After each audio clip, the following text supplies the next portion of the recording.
Where's James at? There he is. Good. We're going to sit back here for your presentation, if that's okay. Tonight, we are privileged to have SACOG Executive Director James Corliss with us, and we are looking very forward to hearing what's going on with SACOG. Good to have you here, sir. Thank you, Mr. Mayor, council members. It's great to be here again. It's been a while since I've been able to come up here and speak to you in person. Again, James Corliss, I'm Executive Director of the Sacramento Area Council of Governments.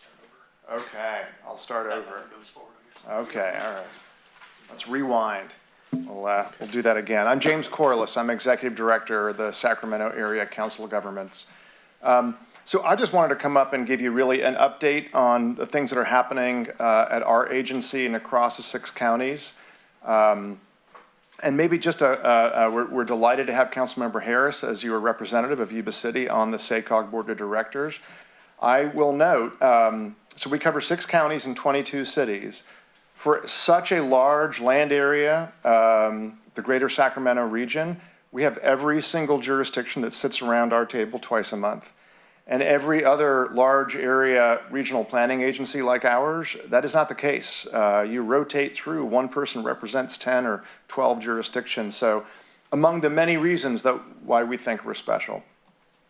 SACOG in its current form and incarnation has really been around about 40 years, since 1981. But we really took a big leap forward with what we call the Blueprint Project and program back in 2004. And in many ways, if I had to sum up what we do, obviously we're an association of local governments. We represent all of you. We look across. So we look across the 28 jurisdictions. We try to figure out what do we have in common? How do we actually flex our muscle at the state capitol and the U.S. Congress? How can we be greater than the sum of all of our parts? So we look across the region. We look across time because one of our bread and butter things we do is regional planning and long-range planning. So we're about to kick off our next long-range transportation and growth plan for the 6 counties that will actually envision what this region should look like in 2050. So we're going to look across nearly 30 years on our upcoming long-range plan. We look across generations, and I'm going to end with just a note tonight on the 4th year of our Youth Leadership Academy. We take high school students from all over the region and run them through what does it mean to be a regional planner. And finally, I would just, I think many of you know this, but we obviously do a lot of transportation investment. And we're proud that while it's now open, we were able to help you and us look across to a river to either side of Yuba City and Marysville with a 5th Street Bridge. And that, I know, was the hard work of your staff and my staff and Marysville and Caltrans, but we were able to get that 5th Street Bridge invested in and done, and we're very proud of that and look forward to more of that ahead. So, okay, I'm going to give you a quick highlight on about 5 things here. There's a lot more that I could tell you tonight. I'm just trying to condense it down into a really quick update from our vantage point. Obviously, the federal infrastructure bill that just passed and was signed yesterday is a big, big deal. And we want to make sure that Yuba City, but our entire region, really is ready. We want to be investment ready and take advantage of those broad programs, not just transportation, as you know, water, broadband, and many other things, electric vehicles. So there's a lot more I'd be happy to answer any questions on. So I want to start tonight with a project that I know you and your staff here at Yuba City, and I want to just commend you on, by the way, your staff and just how great they have been. They've been engaged in SACOG programs. They're right there with us on a lot of these efforts. And this is our regional trails plan. So we are envisioning what would it look like to connect all 6 counties, 22 cities with a network of trails, biking and walking trails. Imagine getting from Tahoe to the greater Sacramento region, up here to Yuba Sutter, all the way down to the Delta into the Bay Area, and never actually having to cross a busy road or touch a bike on a road. The notion of that is a game changer. It's transformative. And this region is perfect because we, as you know, we were the transportation hub. We started with levees, canals, railroads. We moved stuff we moved trains, and all of those old corridors now, even utility corridors, actually can help get repurposed and reimagined, much as your corridor here in Yuba City that you're looking at, into actually safe, walkable, beautiful trails, right? That connects not just the buttes in Yuba City, but imagine the benefits of things like tourism with that interconnected trail network. So these are just two examples I'm showing you here, images. On the right-hand side, completely a game changer in the Midwest. This is called the Industrial Heartlands Trail Vision.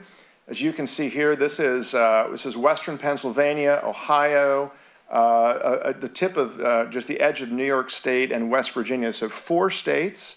And they are taking all of their old freight rail corridors that are now abandoned, and they are transforming them into a complete, entirely new network of trails.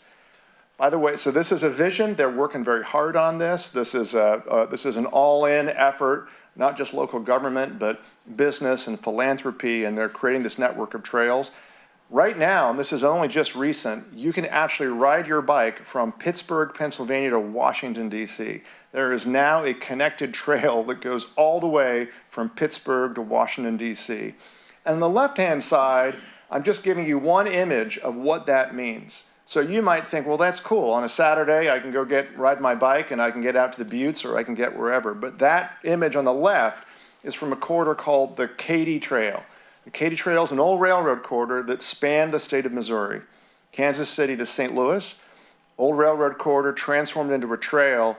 And now what they see is economic development. They see tourism. They see restaurants and B&Bs and things reopening and popping up to serve the people that come there and to ride those trails. So this is a game changer. This is a great thing for kids to get to school safely and for you to ride your bike on a Saturday safely. But actually, it's also an economic game changer. And we think this region is really well positioned. Our staff's been working hard with your staff, and again, I want to thank you for your cooperation on this regional trails plan with a number of the trail opportunities that you have here, connecting again over to the Buttes and over to Marysville. This is a hard to read, I know, timeline. The most important thing here is we're about to release a draft of this regional network. We'd love to get your comments and your community's comments on this, and we're going to take it back in the spring, try to put it together and adopt it. And frankly, again, just talking about the infrastructure bill and some of the things that are happening at the state level, we know that what's coming is some pilot regions for these kind of bicycle freeway, bicycle highway networks, trail networks. We want to be one of the first. We want to be one of the first in the state of California. And we want to be ready with that regional trails plan.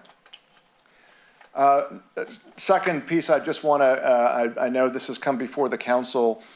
This is our Green Means Go program, and so give you just a general sense of what this is. The green of this region, there's the 6 counties, as you can tell, and the green actually is our existing developed footprint of the region, right? So that's all of our urbanized area. As you might imagine, we can actually accommodate a lot of new economic development and housing growth on that existing footprint. But it is harder. It is harder to develop. It is harder to get a developer to come in and say, oh yeah, I can make something pencil in an older commercial corridor or in a vacant lot or an old parking lot, an underutilized strip mall where the retail is becoming vacant. So part of what makes that hard is the infrastructure. Or it might be your specific plans on the edge of Yuba City that you want to get sparked and get going. So we are trying to stand up a program to fund the infrastructure, the water, the sewer utility upgrades that allows then that development to pencil. And I'm glad to say that we just got $38 million from the state of California in the budget this year to begin this grant program. We aim to roll this out in early 2022. We'd love to see participation from Yuba City in this. And really importantly, this is an economic development program. It's an infill and housing program to get more housing built in the existing urban footprint or on the edge in your specific plan areas. But interestingly, this is also an environmental program because we know for a fact with real data and big data that the people in these green areas actually drive less The vehicle, you drive, but the amount of miles you drive is less. And frankly, in Yuba City and Marysville, some of the lowest overall average distances driven of the entire 6-county region. So we can get people to live here and put more housing here. We actually know that people will drive less than, say, if you live much further out. That is part of the state's climate strategy, and that's part of what we're trying to connect the dots with the state of California. So stay tuned. There will be more on Green Means Go. I am really happy to say that in these kind of divided times, we had all of our delegation in the Assembly and the State Senate supporting this, Republican and Democrat, all 28 local jurisdictions supporting this program, and that is part of the reason that we were able to win the funding in the last state budget. Another exciting project. It was great to hear your awards just now, and I will say that is what makes your community special, between the Sikh Festival and the families you just recognized in your small businesses. But if you can remember, I'm sure longtime residents of this region will remember, and maybe I'll even, I'm going to be dangerous by going ahead and coming back a slide, but there used to be passenger rail service. There used to be a train station just across the river in Marysville. In that infrastructure bill is more money for passenger rail than frankly has been here for decades. It's ours for the taking. And we are really proud to be supporting a feasibility study with Butte County, Yuba City, Caltrans, and the ACE and San Joaquin Valley Rail Commission to look at extending the Amtrak San Joaquin service and the ACE rail potentially up from downtown Sacramento to Marysville, Yuba City, possibly Oroville, and possibly Chico. This is a study that was just awarded a grant by Caltrans a couple of months ago. It's getting, I believe, proposals are coming in. Butte County is leading this, but we're a partner in this. We'd be happy to come back and give you all a detailed update on this. The scoping of this is going to happen over the next 12 months. And again, it's one of those things of just being ready for the available funding that's coming from the federal level and the state level. This, I would tell you, if I was here 12 months ago, this is 25 years off. This is 30 years off. This is 40 years off. But our hope now with the infrastructure bill and some of the things the state is doing is we hope we can accelerate this project and bring rail service back. And again, I'm kind of a history geek, so I love all this kind of stuff. This is the old Sacramento Northern route map and your ticket up to Chico from Sacramento. But you know that this is actually a lot of the rail is still there. And what we're aiming to do is hope to see something like this once again one day. Actually, you'll be able to hear the sound of the passenger train and not have it come through and not stop, I think, like it sometimes does on Amtrak. Just a couple more exciting projects. We're very aware and have heard of the truck parking issue that I know you have here in Yuba City and Yuba City. We've actually just repurposed a grant that we provided to Sutter County to look at some feasibility on truck parking sites. The thing that we have also just put into Caltrans, and I would say I think the other kind of win-win here is truck parking and trying to figure out how to accommodate trucks, but also looking at a zero-emission clean truck, clean freight strategy for the Yuba City region. Again, there's before a lot of the state mandates come in on zero-emission trucks, there is money to be had, there's incentives, and if you can kind of see that map there, again, maybe a little hard to see, but the 99 corridor is on the state map for heavy-duty truck charging, potential fuel cell grid. It actually this is actually our Northern California mega region because we put a grant in as the Bay Area, Sacramento, San Joaquin County mega region. So that's why you see Gridley, Yuba City up there. But actually these corridors extend up I-5 and 99 up and down the valley. So we want to know what it might look like and how we might be able to partner with you and your institutions and even places like Yuba College to look at workforce opportunities around the coming electrification and the clean fuel, especially in the heavy duty sector. Which is again another game changer, along with autonomous trucks. And I mentioned again, just to close tonight on our Youth Leadership Academy, we're about to kick off our next annual cohort.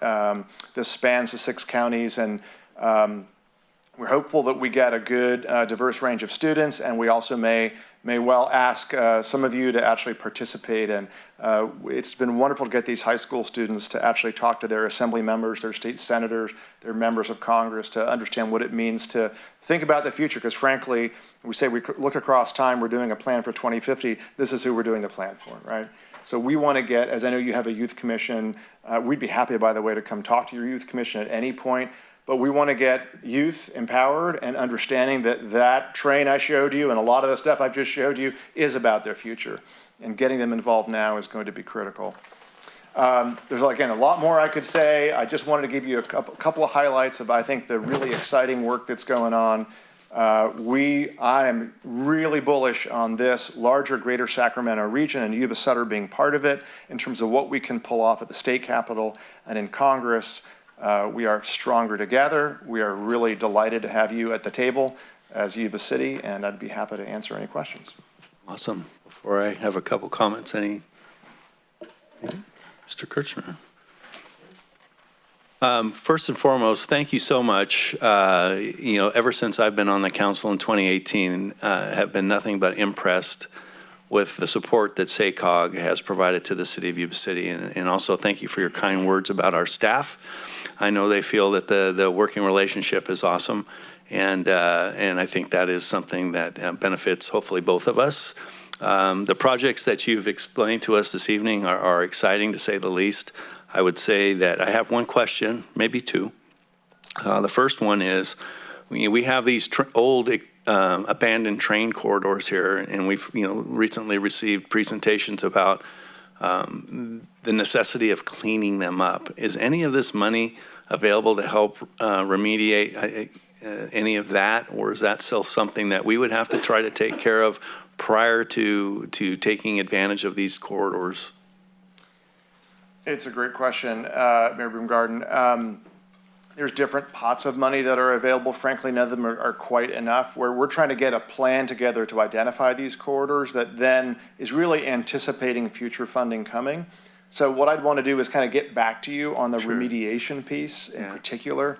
There may be some things at Cal EPA or US EPA that might be helpful in that, and again, we'll work, my commitment to you is to work closely with your staff to identify some of those funding sources. The other thing, by the way, just on the trails plan that I just want to throw out there as the economy of scale of looking across something like a 6 counties or regional trail network. I know you have to potentially to bridge some highways. You've got to, there's a lot of bridging over things, right? You've got some highways to bridge over. We've got a lot of creeks to bridge over. We've got a lot of bridges. Well, rather than actually doing one-offs, what about a general umbrella procurement, right, on actually maybe even some prefab or basically doing economy of scale around procurement for doing things like that. So we can get across those facilities, whether they're high-speed roadways or they're canals or creeks, right, that we need to bridge, and that actually it's relatively expensive, but the cost might come down. So I'm happy to get back to you on remediation. I know that's a big deal, not just for you. Yeah, I'm sure it's with others as well.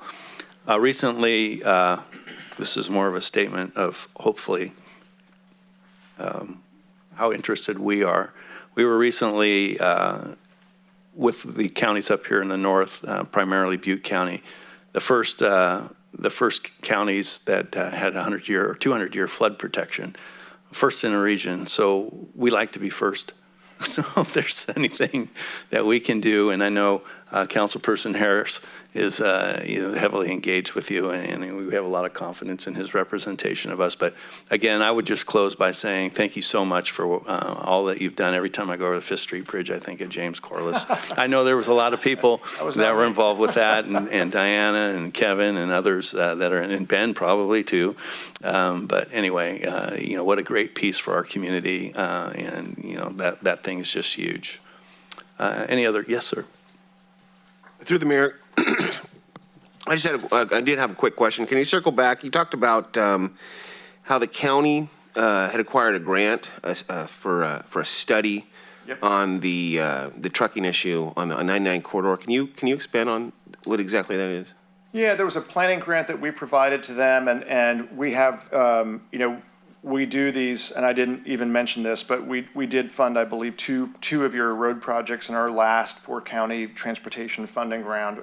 So those are the capital projects. I think you were 2 for 2 on those requests. But we had these smaller $100,000 planning grants. We gave one to Sutter County, and we are able to be flexible in those planning grants. And when the truck parking issue has really, I know, risen a lot in the last 12 months, we were able to repurpose that to look at the feasibility of the location of some parking facilities. Speaking of your floodplain, I know that's one of your issues you have, right, is actually building something like truck parking in the floodplain. But also the other is to look at what we hope would be combining a parking facility with actually a fueling facility, right? So what's the potential and possibility, like I showed you a couple of slides ago, to look at something that could be a pilot project around electrification or hydrogen fuel cells. So it's a feasibility study. I'd be happy to get you more information if you'd like to. I could follow up with you very easily. So at the conclusion of that study, you give the county recommendations, and at that point, Yeah, it's really, we provided the grant to the county, so we'll work with them, but they go out and do an RFP. They secure, I would imagine, a consultant, and they will come back. The consultant will come back and then say, I'm guessing on this part, right? Here are some sites. I know it's a real challenge, right? This is one of those problems where if there was an easy answer, maybe it would have been done by now. But again, to maybe put some resources in, taking another look at some sites, maybe they're a little further out of the, because it's the county grant. I would hope they could work with you, obviously, as the city. Again, I think, you know, the opportunity is you need to park and you need your trucks, as I understand it, or sort of touching the surface on this. You need to get them out of sort of residential areas and hopefully, but if we're doing that, can you actually look at something that also could be a win-win on this electrification and clean, you know, zero emission strategy?